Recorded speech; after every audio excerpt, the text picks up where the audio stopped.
Mi chiamo Marinella Staico, sono nata a Cagliari ma lavoro da Semini dal 2000. A gennaio del 2000 apro la mia sartoria. Il suo nome era Sartoria Incanti e diventa successivamente Atelier Marinella Staico. Perché cambio nome? Per dare comunque più risalto al mio cognome.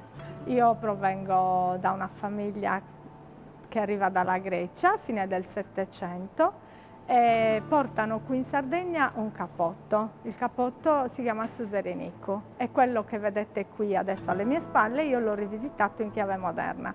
Praticamente era una famiglia di sartori greci, quindi io la sartoria diciamo l'ho ereditata. Fin da piccola il lavoro sartoriale l'ho ereditato.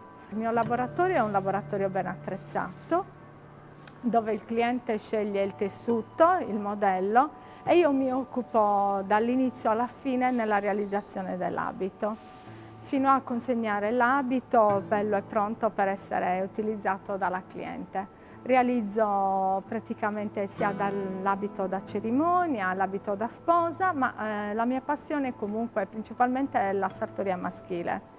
Mi distingue intanto la mia capacità e la mia bravura. Il fatto di avere dei clienti che vengono da me da tanti anni mi dà la certezza e la sicurezza di essere veramente capace. Per me essere un'artigiana è saper realizzare qualcosa con le proprie mani. Essere artigiano vuol dire pensare, progettare e realizzare.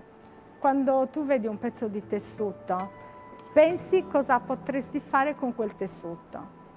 Allora lo metti in opera, lo tagli, lo cuci e non c'è cosa più bella che vedere realizzato poi questo pezzo di stoffa. Da un semplice pezzo di tessuto tu vedi realizzato un abito che poi indossi, oppure lo indossa appunto il cliente. E vedere realizzare qualcosa con le proprie mani è bello. Essere un artigiano è questo.